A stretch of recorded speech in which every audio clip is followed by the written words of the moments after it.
오늘 영상에서 세 가지를 짚어드릴게요. 첫째, PFAS랑 미세 플라스틱이 어떻게 우리 몸에 들어오는지. 둘째, 최근에 나온 귀리 섬유질 연구가 뭘 보여주는지. 셋째, 버섯이 해독을 해준다는 말이 왜 아직 성급한 결론인지. 이 세 가지 순서로 풀어보겠습니다. 안녕하세요. 궁금한 식품 이야기입니다. 식품 안전, 영양, 푸드테크 관련 이슈를 과학적 근거와 공식 자료를 바탕으로 쉽게 풀어드리는 채널입니다. 본문 1, PFAS는 어떻게 몸에 들어오나? 먼저 PFAS가 뭔지부터 짚고 갈게요. PFAS는 하나의 물질이 아니라 화학물질 그룹 전체를 부르는 이름이에요. 프라이팬 코팅이나 방수옷, 식품 포장재, 안쪽 코팅 같은 데 쓰이는 성분들인데 자연에서 잘 분해가 안 돼서 영원한 화학물질이라고도 불립니다. 이게 어떻게 우리 몸에 들어오는지 최근 연구가 하나 정리를 해봤어요. 관련 연구 103건을 모아서 살펴봤더니 정상적으로 식품 포장을 쓰는 상황에서도 미세 플라스틱이랑 나노 플라스틱이 음식으로 옮겨간다는 게 확인됐습니다. 이 중에서 신뢰도가 높다고 평가된 연구는 7건밖에 안 됐어요. 그러니까 옮겨간다는 사실 자체는 맞는데 정확히 얼마나 옮겨가는지는 아직 측정 방법부터 더 다듬어야 하는 단계라는 거죠. 그럼 노출을 줄이면 실제로 몸속 수치도 바뀔까요? 이걸 확인해본 인체 실험이 2026년에 하나 나왔습니다. 성인 211명을 모아서 그중 60명한테 일주일 동안 식습관을 바꿔보라고 했어요. 초가공식품 줄이고 통조림 줄이고 음식을 플라스틱 용기에 보관하거나 드는 걸 최대한 피하게 한 거예요. 그랬더니 소변에서 나오는 비스페놀이랑 일부 프탈레이트 수치가 낮아졌습니다. 여기서 중요한 포인트가 하나 있어요. 화학물질 수치가 낮아졌다고 해서 건강이 실제로 좋아졌는지는 이 연구에서 확인하지 않았습니다. 노출을 줄이면 몸속 수치가 반응한다는 것까지는 보여줬지만 그게 질병 위험까지 낮춘다는 증거는 아직 별개의 문제라는 거예요. 본문 2, 귀리 섬유질, 가장 직접적인 인체 증거. 자, 이제 오늘의 핵심 섬유질 얘기로 넘어갈게요. 지금까지 나온 근거 중에 가장 직접적인 건 버섯이 아니라 사실 귀리입니다. 2025년에 나온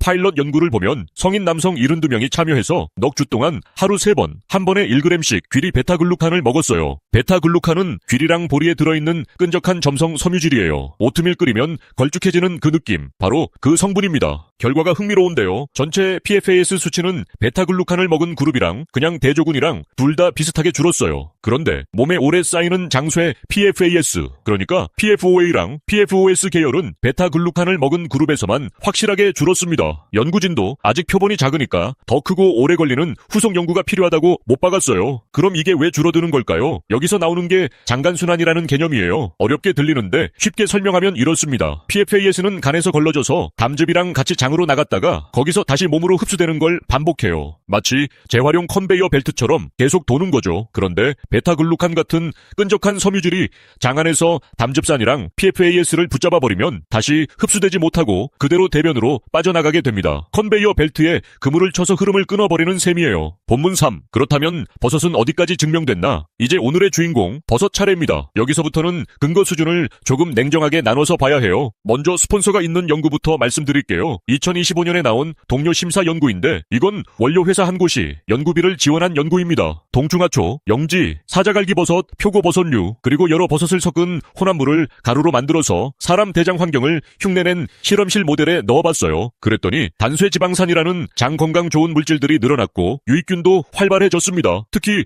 동충하초가 반응이 제일 강했고 영지랑 여러 버섯 혼합물은 장벽을 튼튼하게 하는 지표도 개선됐어요. 좀 더 정교한 장 미생물 생태계 시뮬레이터를 쓴 연구도 있는데 여기서도 동충하초랑 10가지 버섯을 섞은 혼합물이 좋은 단쇠지방산을 늘리고 나쁜 균은 줄이는 결과가 나왔습니다. 그런데 잘 들으셔야 할 게 있어요. 이 실험들은 전부 사람 몸이 아니라 실험실 모델에서 한 겁니다. 사람이 실제로 이 버섯들을 먹었을 때 몸속 PFAS나 미세 플라스틱이 줄어드는지 확인한 연구는 지금까지 단 하나도 없어요. 심지어 어떤 버섯 종류가 다른 종류보다 더 효과적인지 비교한 인체 실험도 없습니다. 그러니까 지금 수준은 장 건강에 도움이 될 만한 좋은 신호가 실험실에서 보인다는 것까지지 그게 곧바로 몸속 플라스틱 배출로 이어진다는 증거는 아니라는 겁니다. 본문사 디톡스 마케팅 이렇게 걸러내세요. 상황이 이렇다 보니까 시중에는 벌써 이 제품 먹으면 몸속 플라스틱 빠집니다 하는 광고들이 나오고 있어요. 이런 걸 구분하려면 몇 가지만 확인하시면 됩니다. 첫째, 그 제품이 정확히 어떤 물질을 뺀다고 주장하는지 그냥 독소라고 뭉뚱그려 말하면 의심해봐야 합니다. 둘째, 그 물질을 실제로 사람 혈액이나 소변, 대변에서 측정했었는지 확인하세요. 셋째, 그 연구가 사람을 대상으로 했는지 아니면 세포나 실험실 모델 단계인지 봐야 합니다. 넷째, 실제로